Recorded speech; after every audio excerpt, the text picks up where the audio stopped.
You step out of the shower, and almost instantly, it starts. The redness creeps in. The backs of your knees, your elbows, your neck, they all start itching. You use the fragrance-free soap. You kept the water lukewarm. You moisturized the second you got out, just like every dermatologist on the internet tells you to do. But somehow, almost every single time, the shower still makes your skin worse. If this sounds familiar, I need you to know, you are not crazy. Your shower is actually doing something to your skin that almost no one in skincare space talks about. And the explanation has very little to do with your scalp, or your water temperature, or how long you spend in there. It has to do with what's in your water. Today, we're getting into the actual science of what eczema is, why showering triggers it, and the only hidden variable you're probably missing.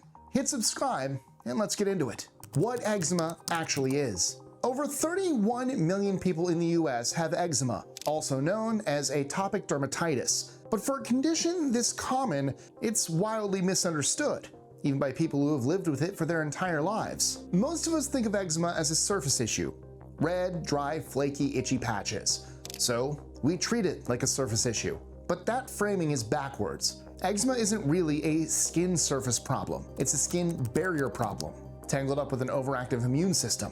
Think of the outer layer of your skin like a brick wall. The dead skin cells are the bricks. The mortar holding them together is a mix of lipids, like ceramides, cholesterol, and fatty acids. This wall is supposed to keep moisture inside, keep irritants out, and maintain a slightly acidic pH of about 5.5. In people with eczema, this wall is structurally defective. A huge reason for this is a mutation in the gene that creates a protein called filaggrin.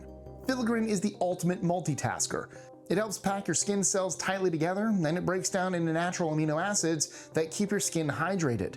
Without enough filaggrin, your brick wall gets sloppy. The mortar thins out, water escapes, irritants and allergens that a normal barrier would block easily sneak in.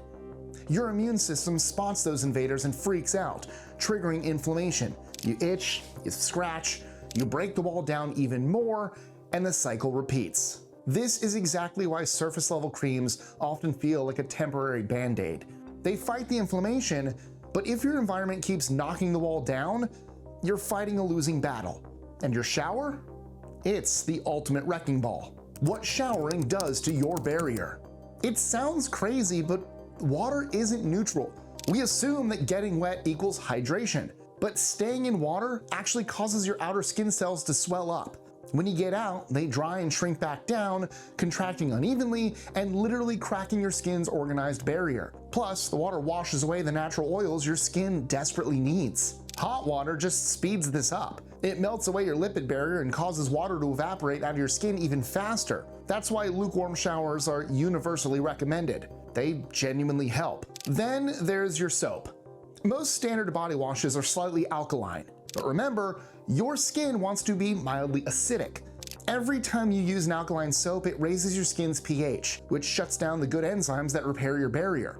If you have eczema, it takes your skin a long time to bounce back from that pH spike. But even if you take a quick lukewarm shower with the perfect pH balance cleanser, there's a hidden third factor hitting your skin before you even reach for the soap: the hard water connection. Roughly 85% of homes in the US have hard water. Hard water is just water packed with dissolved calcium and magnesium. If you live in places like Phoenix, Las Vegas, Dallas, or Indianapolis, your water is practically liquid rock.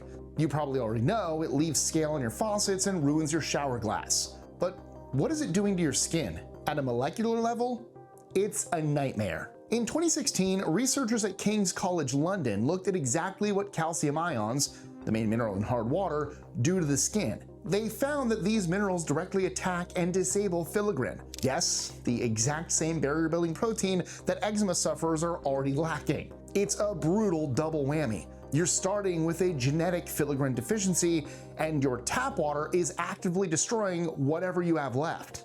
Another study in the Journal of Investigative Dermatology actually washed people's arms in hard water versus soft water to see what would happen. The hard water side lost moisture faster, had a weaker lipid barrier, and had a higher, unhealthier pH. Hard water literally creates the perfect storm for an eczema flare, just from standing under the faucet. And the big data backs this up. Large studies in the UK mapped out eczema cases and found a direct link.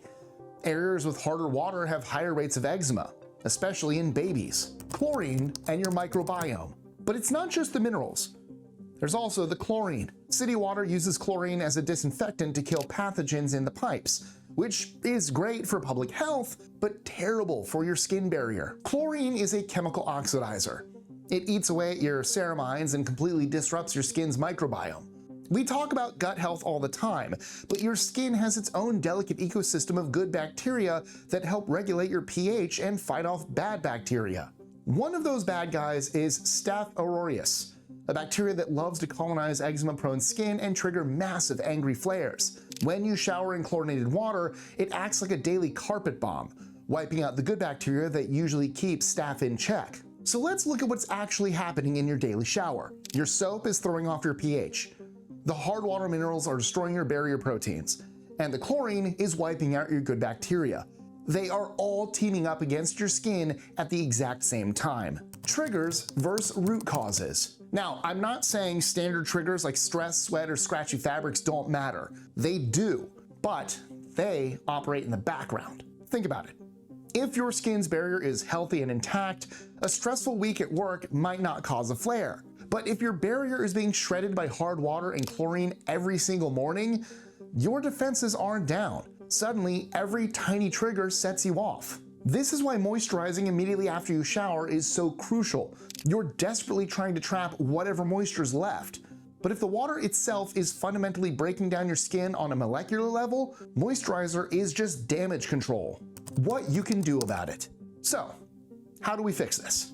There was a massive study in the UK called the Softer trial that gave water softeners to families with high-risk infants. The media ran some headlines claiming that softeners didn't prevent eczema, but if you actually look at the data, it's a lot more nuanced. Families who consistently used the softeners did see a drop in eczema severity.